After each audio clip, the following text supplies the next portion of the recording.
noite a todos. Boa noite, gente. Boa noite.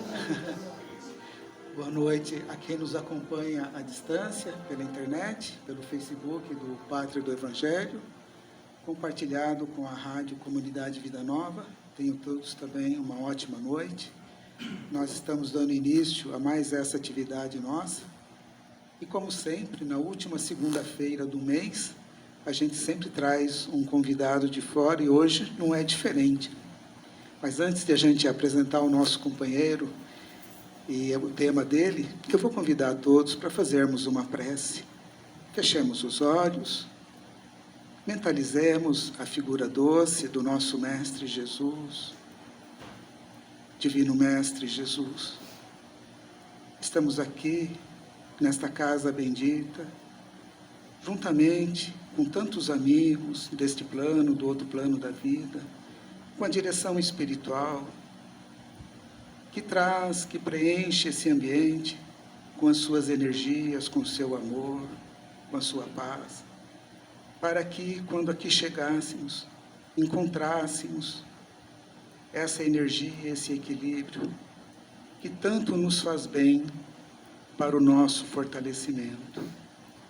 Permitir, Senhor, que os teus prepostos possam envolver o nosso companheiro, para que encontre as melhores palavras, para que facilite os nossos entendimentos e que todos nós possamos sair daqui compreendendo um pouco mais dessa doutrina maravilhosa, que é a continuidade dos seus ensinamentos. Divino Mestre Jesus, pedimos a vossa permissão para o início de mais essa atividade. Sê conosco, que assim seja. Bem, hoje nós estamos trazendo então o nosso companheiro, Everton. Ele é do Centro Espírita Caminho da Verdade, é isso, né? E ele vai nos falar sobre o tema Seguidores do Evangelho. Assunto muito interessante para nós todos que somos seguidores do Evangelho, né?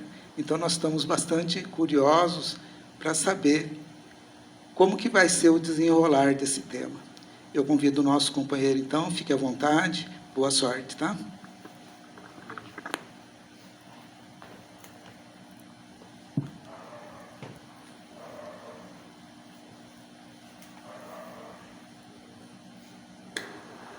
Acho que agora está ligado. Boa noite a todos. Queria agradecer o convite que foi me feito através da Célia, mas que neste momento que eu pude conhecer a casa pela primeira vez, eu que vim de uma outra doutrina, não a espírita, mas que por cerca aí de os últimos 10 anos, conheci o Evangelho Redivivo. Eu que sempre morei aqui por perto, passava aqui pela frente, na curiosidade, ainda não era espírita, mas passava pela frente da casa, naquela curiosidade do que acontecia aqui dentro. E hoje posso estar aqui. Não é por acaso. A gente iniciou essa tarefa na casa espírita, na doutrina espírita, não aqui, mas ainda assim americana.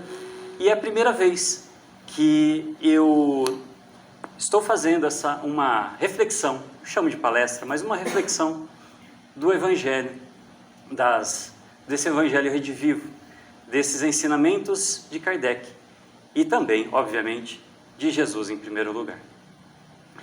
E nesse meio tempo, durante todo esse percurso da doutrina espírita, a gente foi aprendendo e agregando muito na nossa vida. Muito a acrescentar também na vida das outras pessoas. Por vezes, eu encontrava, ainda não na doutrina espírita, eu encontrava no Evangelho como um simples livro. E que muitas vezes as pessoas hoje ainda assim veem no Evangelho como um simples livro, que muitas vezes se encontra empoeirado nas suas estantes, abertos aleatoriamente, mas que por anos passa naquele momento como um simples adereço daquela sala, daquela cozinha, mas que a mensagem que aqui contém, muitas vezes, passa desapercebida. E eu falo que é o Evangelho redivivo, que a doutrina espírita trouxe para nós, porque quando nós estudamos e não lemos o Evangelho, nós nos aprofundamos nas mensagens que aqui estão. E nada mais justo que hoje falarmos daqueles que querem ser os seguidores de Jesus, do Cristo, do Evangelho, por assim dizer. E não é fácil. Muitas vezes olhamos na tarefa cristã como estando dentro de uma denominação religiosa, católica, espírita, evangélica, qualquer uma. Sou cristão e, por assim dizer, sou um seguidor de Jesus. Mas, quando nós estudamos o Evangelho, quando nós estudamos, muitas vezes através da doutrina espírita, e que muitas vezes também podemos encontrar em outras religiões, se estudássemos afinco, poderíamos encontrar as verdadeiras palavras que Jesus nos quis dizer. Hoje, eu trago aqui uma mensagem de Jesus, um versículo de Jesus, que pode ser encontrado no Evangelho de Lucas e no Evangelho de Mateus. Vamos ouvir hoje, vamos ler hoje, um pedacinho, um trecho, que nós vamos usar de apoio para a nossa reflexão de hoje. Nós também temos no Evangelho de Mateus essa mesma mensagem, um pouco mais curta, mas mais completa nós vamos encontrar no Evangelho de Lucas. E por que eu trago ela? Porque muitas vezes nós passamos pelas leituras do Evangelho de uma forma banal, passageira, sem entendimento profundo daquilo que nós realmente devemos buscar. Muitas vezes nós nos colocamos como cristãos, como dito, por frequentar uma denominação cristã. E por assim dizer, eu me coloco como um cristão. Mas nós precisamos entender que aqueles que querem realmente seguir a Jesus necessitam de uma transformação. E essa transformação, o Evangelho e também o próprio Livro dos Espíritos, que aqui também entendo que seja estudado, ele coloca que, ele faz, aliás, uma pergunta: como identificar aquele verdadeiro espírita, aquele verdadeiro cristão? E a resposta é clara. O verdadeiro cristão, ou verdadeiro espírita, aquele que busca seguir a Jesus, seguir a seus ensinamentos, necessita de uma transformação moral. Eis a resposta que o Livro dos Espíritos nos vem dizer. E essa resposta, muitas vezes, não pode passar banal, como uma utopia em que ela nunca será alcançada. Pelo contrário, ela necessita da nossa parte um esforço enorme. Muitas vezes nós colocamos as nossas escolhas, muitas vezes na frente do que é o verdadeiro sentido da nossa vida. Buscamos em tudo que é passageiro, material, não que não nos seja úteis, mas colocamos tudo que é de bens materiais, que são passageiros, colocamos na nossa frente, colocamos na frente do Evangelho. E quando vem a dor, vem as lutas, nós damos um passo para trás. Por esse motivo, eu gostaria de trazer aqui a mensagem em que Jesus coloca para seus seguidores. e que, de certa forma, se chegou até nós, é porque ela é importante. Por mais difícil que ela seja, a ideia aqui, eu digo de novo, outrora eu não enxergava dessa forma, como um evangelho redivivo, mas um simples livro. Mas se nós olharmos agora com outros olhos, com um olhar aprofundado, veremos a mensagem que está intrínseca a todos nós, aos espíritos naquele momento, aliás, aos seguidores de Jesus naquele momento, mas também a todos nós. E a mensagem, ela diz assim, e todos devem conhecer, mas muitas vezes se torna uma passagem difícil, muitas vezes, sem parar para estudá-la. E Jesus coloca assim: enquanto eles caminhavam, alguém lhe disse: eu te seguirei aonde fores. 3 pessoas estavam caminhando com Jesus. E uma delas disse a Jesus: eu te seguirei aonde fores. Jesus então lhes disse: as raposas têm tocas e as aves do céu ninhos, mas o Filho do Homem não tem onde reclinar a cabeça. O segundo disse: segue-me. Disse o outro: segue-me. Ele então, porém, disse: Senhor, permite-me primeiro enterrar o meu pai. Disse-lhe então: deixa que os mortos enterrem seus próprios mortos. Tu, porém, vai e anuncia o reino de Deus. O outro, o terceiro, lhe disse: Senhor, eu te seguirei, mas permite primeiro colocar à parte os que estão à minha casa. Disse-lhe Jesus então: ninguém que põe sua mão no arado e olha para trás é apto de entrar no reino de Deus. Esse é o versículo, e é o que a gente vai utilizar para a nossa reflexão da noite. Se a gente fazer essa leitura de uma maneira superficial, nós muitas vezes não vamos encontrar a sua profundidade. O que Jesus quis dizer com as raposas têm ninhos e as aves do céu, aliás, as aves dos céus, ninhos e as raposas tocas.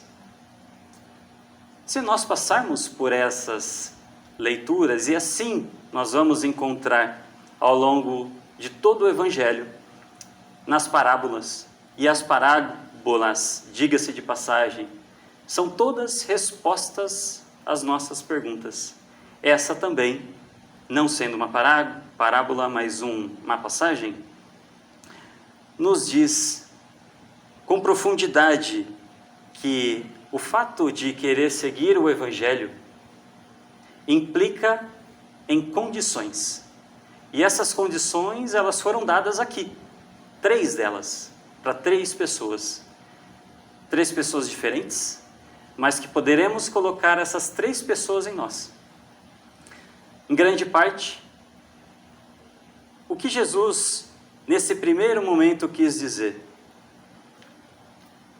Em grande parte da nossa vida, do nosso dia a dia, nós temos tudo ao nosso alcance, nas nossas mãos. Mas você, ainda assim, segue a Jesus. Quando algo é retirado da sua vida, algo que você entende por necessário na sua vida, a pergunta que fica é: você ainda assim continua seguindo a Jesus? A toca da raposa, o ninho das aves, nada mais é que aquele abrigo que a gente tem por ilusório. Muitas vezes colocamos isso como sendo importante nas nossas vidas, mas que, quando tirados, nós nos rebelamos na grande maioria das vezes. Para uns, essas tocas vão ser um emprego desejado. Para outros, a fama. Para outros, o dinheiro. Para outros, um carro. Para outros, um trabalho. Uma pessoa na sua vida. Quando essas coisas são dadas como falta, eu ainda assim continuo seguindo a Jesus? É isso que Jesus coloca nas nossas vidas. Pedro, recentemente, domingo, celebramos a entrada de Jesus em Jerusalém. Jesus sendo aclamado e, após isso, tivemos também com uma grande quantidade de seguidores. E após isso tivemos a Santa Ceia, que vemos também no Evangelho. Pedro foi o primeiro a dizer: eu quero te seguir, Jesus, eu te sigo, aonde quer que fores. Mas Jesus mesmo colocou para ele aquela frase que até hoje ecoa para nós: que não cantará o galo em 3 vezes, que você depois não terá me negado. Dessa forma, nós podemos ver que quanto mais nós colocamos os bens materiais à nossa frente, à frente de tudo, mais dores, mais dificuldades nós vamos encontrar nas nossas vidas.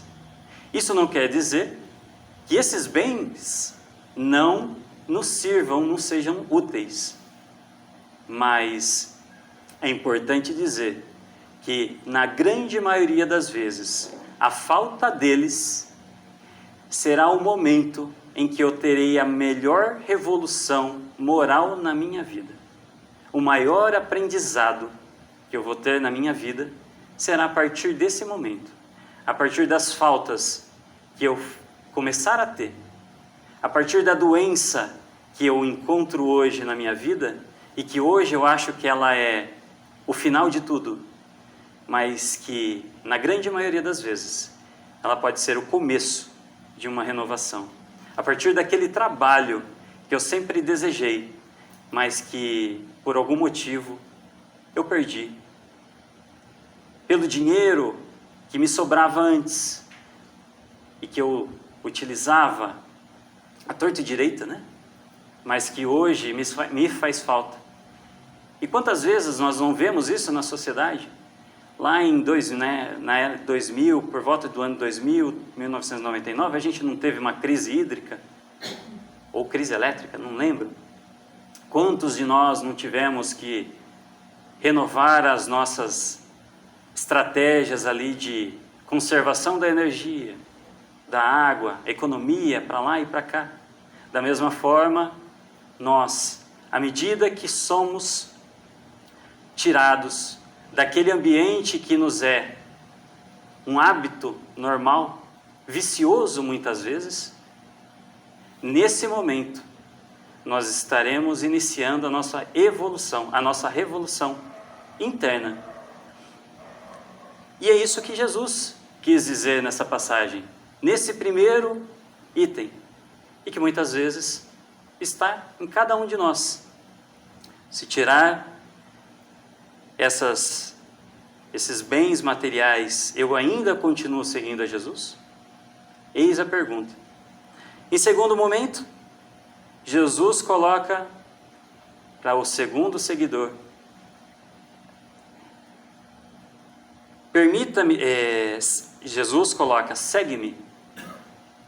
E aquele discípulo, aquele seguidor, ele coloca da seguinte forma: permita-me, Senhor, ir primeiro enterrar o meu pai. E Jesus respondeu: deixa que os mortos enterrem seus próprios mortos. Tu, porém, vai e anuncia o reino de Deus.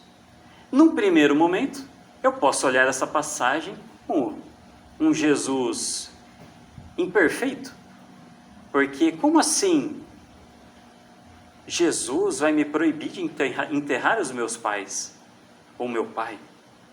Como assim?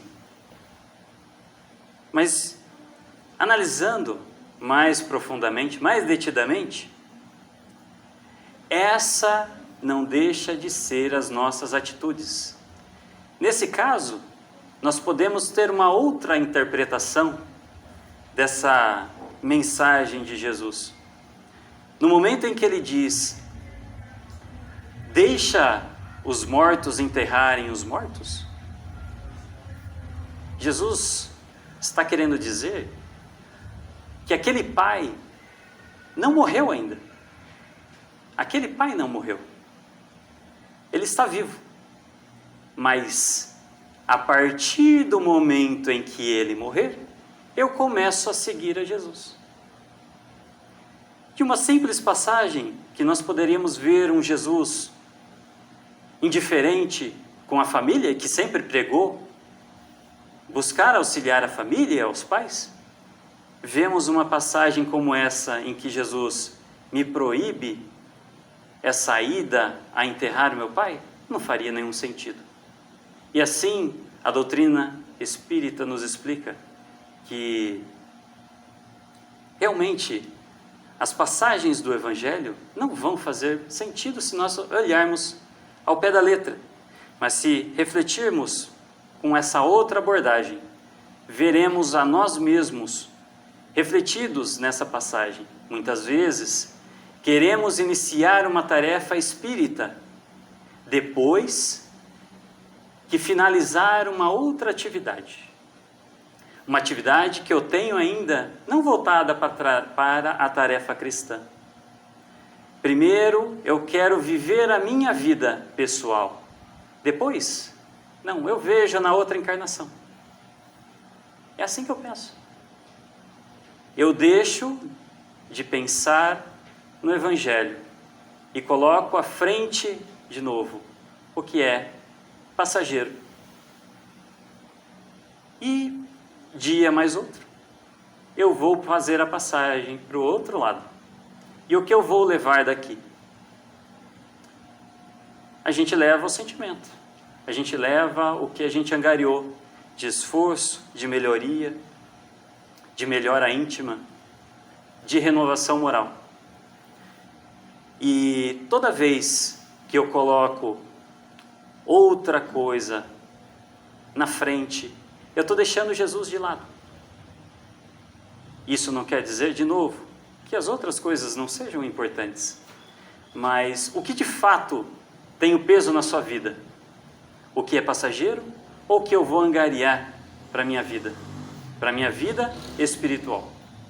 Então Jesus aqui, ele não está proibindo, mas ele está fazendo um convite.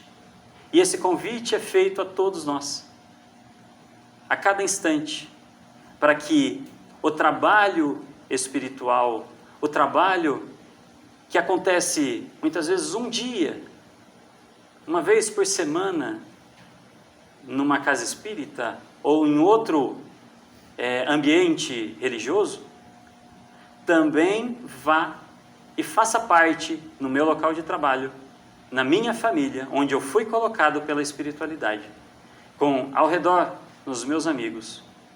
O convite que é feito, muitas vezes, de evangelização, começa dentro da minha casa, no respeito à minha esposa, ao meu marido, aos filhos e vice-versa. No ambiente em que nós trabalhamos, no respeito àqueles que trabalham e que necessitam de auxílio, assim como nós necessitamos um dia. Mas muitas vezes nós vemos isso, dia a dia, pessoas que colocam o orgulho, o egoísmo como meta principal, sem perceber, como meta principal nas suas vidas. E o convite que é feito do próprio Evangelho é que essa transformação moral ela aconteça em cada um de nós. A gente está cansado de ver, mas essa transformação ela não acontece uma única vez vindo no centro espírita. Ela acontece nas 24 horas da minha vida. Paulo mesmo coloca: revesti-vos de Cristo. Que Cristo esteja em minha vida e que eu mesmo esteja muito menos do que eu sou hoje, para que as características de Cristo, de Jesus, envolvam em mim, na paciência, no ambiente em que eu estou colocado, na esperança durante as dificuldades que possam vir. Eis o convite que tem sido feito a todo instante. Em grande parte, nós temos isso dentro da nossa própria casa, que aquela pessoa que é imperfeita assim como nós, como também nós somos, e que muitas vezes, quando essas pessoas tiram aquela fotografia nossa de 5 anos, 10 anos atrás, vão ver um Everton, vão ver uma esposa, um marido, hoje totalmente diferente. Eis a transformação. Muitas vezes a gente coloca o que você quer ser daqui a 5 anos. Isso é normal de se acontecer na empresa, né? Muitas pessoas perguntam isso aqui numa entrevista de emprego. Mas, e a gente? Como nós estamos nos preparando para daqui a 5 anos? Porque a colheita, ela se faz a partir da semeadura hoje. O que eu fiz lá atrás, estou colhendo hoje. Não muda o passado. Mas o que eu faço hoje vai se refletir no nosso futuro. Por mais que as pessoas entendam que aquilo se torne algo difícil, e é difícil, porque nós estamos acostumados naquele mau hábito do dia a dia. E para sair dessa inércia, para sair desse momento em que estamos acostumados, estamos tranquilos, necessita de um esforço. Assim como para estarmos aqui hoje, eu tive que abrir mão de muitas outras coisas, vocês também. Assim é a solicitação do próprio Evangelho de Jesus, para que a gente abra mão daquilo que vai passar, mas para que a gente também coloque o lado espiritual na frente, olhando o nosso futuro no plano espiritual. É difícil muitas vezes de olhar. Muitos não participam de uma reunião mediúnica, mas aqueles que participam podem verificar os espíritos que aqui vêm em busca de auxílio, em busca de socorro. Aquela reunião mediúnica que eu tenho auxiliado aquele irmão também me serve para me auxiliar. Auxiliar a mim para que eu não chegue naquela situação em que ele está hoje. Eis o verdadeiro sentido de uma reunião mediúnica. Porque se fosse simplesmente por uma comunicação, nós não levaríamos nada. A reunião mediúnica é importante para que nós também renovemos ali. Não só o espírito que está ali está passando, mas também a nós mesmos. Por último, nós temos o último seguidor ali de Jesus, em que ele diz: Senhor, eu te seguirei, mas permita primeiro colocar à parte os que estão na minha casa. O que ele quis dizer com isso? Na grande maioria das vezes, nós primeiro, para iniciarmos uma tarefa, eu quero garantir a aprovação de outras pessoas. Simples assim. Se aquelas pessoas que estão ao meu convívio aceitam ou concordam com aquela minha possibilidade de renovação, tudo bem, sigo Jesus. Se não, dou um passo atrás. É assim a nossa vida. Buscamos a aprovação a todo instante das pessoas que estão ao nosso redor. Mas como buscar essa aprovação de pessoas que possuem o mesmo hábito nosso? Se eu chegar e falar que eu vou numa casa espírita, sendo de uma outra denominação cristã, o que essas pessoas vão dizer? Eis a primeira etapa a vencer. Mas ser perseverante vai nos exigir um esforço. Sair daquela inércia, sair do comodismo, vai exigir um esforço. E é por isso que o próprio livro dos Espíritos nos diz que a maior dificuldade do espírita é sair dessa inércia, desse hábito em que muitas vezes está tão enraizado na nossa vida. O convite é para a renovação. É dado a nós o livre-arbítrio. Mesmo assim, é dado o livre-arbítrio para cada um de nós. É feito um convite. Mas está em nossas mãos escolher o que eu quero vivenciar hoje. Se eu quero vivenciar o meu futuro olhando para o plano espiritual, ou se eu quero vivenciar o meu futuro passando pelas maiores dificuldades, porque ainda assim, as dificuldades que nos vão buscar, elas nos serão benéficas, mais cedo ou mais tarde. Vemos isso a todo instante. São elas que nos fazem endireitar o caminho que era para ser reto, que Jesus nos ensina como uma bússola no Evangelho, como sendo uma bússola, um tesouro.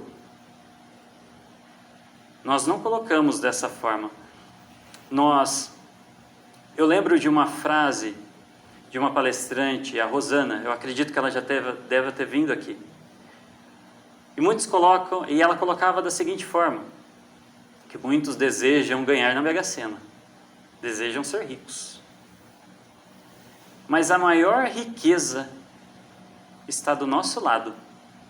E mesmo assim, nós fechamos as portas para esse tesouro que está ao nosso alcance, que muitas vezes, de novo, se encontra empoeirado na estante das nossas casas. E a resposta de Jesus,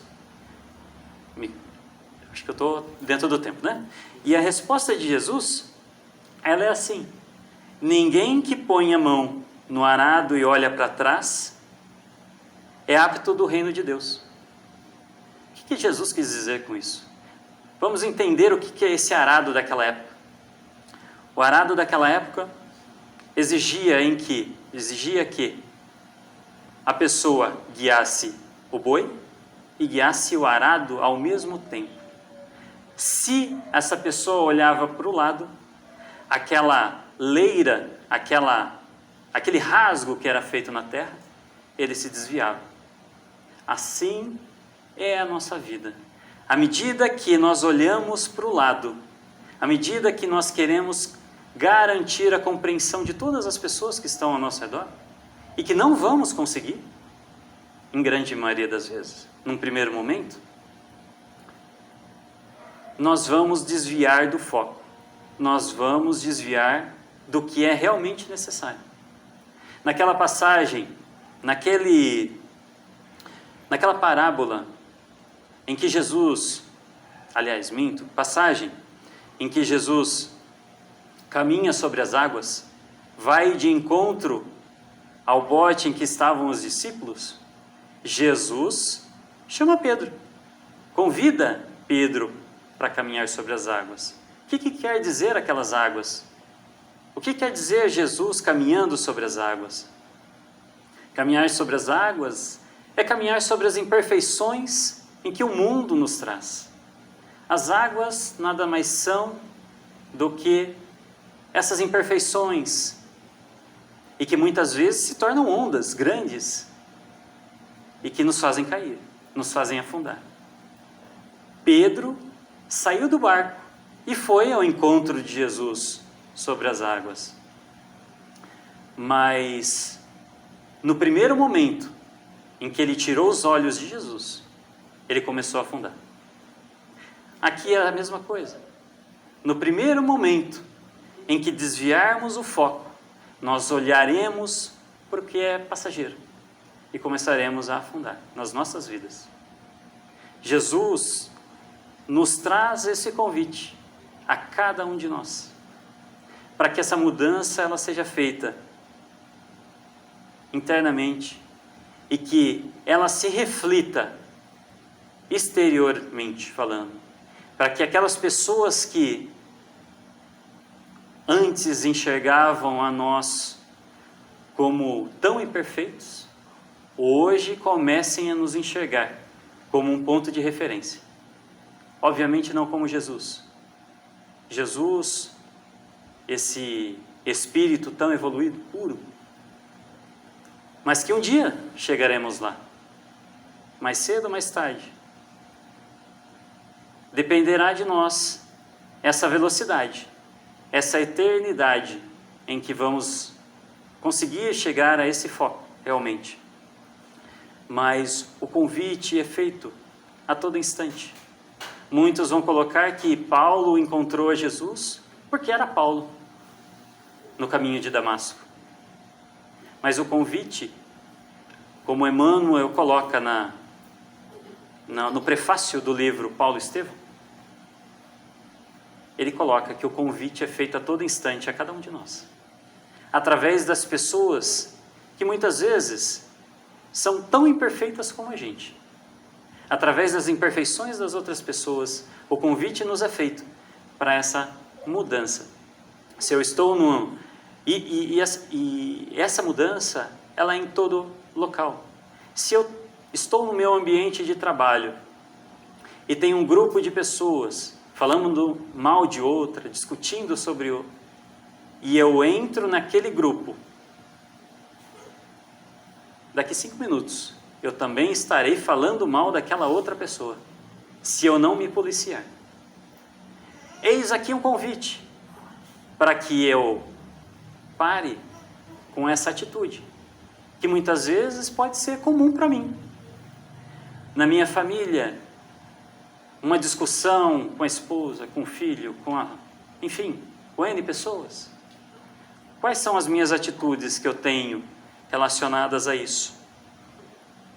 De paciência ou de trocas de ofensas?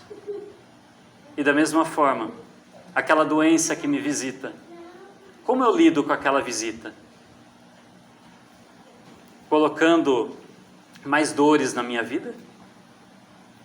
Ou agradecendo a Jesus porque Ele encontrou em mim aptidão, possibilidade de passar por aquela doença, sabendo que aquela doença vai ser benéfica para mim. Pode ser que eu desencarne, mas sabemos nós que ninguém morre. Então a transformação, ela começa hoje. O que eu fiz ontem não adianta. Eu estou colhendo hoje, mas o que eu faço hoje, eu colherei lá na frente. Eis o convite, eis a mensagem do Evangelho, que eu gostaria de trazer a cada um de nós, a mim também, obviamente, porque não é simplesmente falar, vir aqui na frente, colocar as palavras, é fácil. Mas ir vivenciar essas palavras, eis o verdadeiro sentido da vida.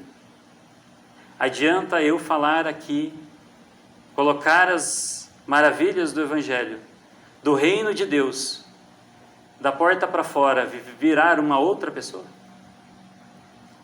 O Evangelho nos convida à mudança 24 horas. Inclusive no nosso sono. Inclusive no nosso sono. Quando nós fazemos as orações antes de dormir, agradecendo e pedindo para que durante o nosso sono, durante o nosso desdobramento, nós possamos encontrar os nossos mentores, possamos encontrar local de estudo ou de auxílio para aqueles também necessitados. Eis o convite para que 24 horas vivenciamos o Evangelho e possamos ser menos nós e mais Jesus nas nossas vidas. E esse reflexo ele vai se refletir exteriormente na nossa vida. Outros vão enxergar de novo, como referência. Que Jesus possa estar conosco, iluminando os nossos passos, os nossos caminhos, e que assim seja.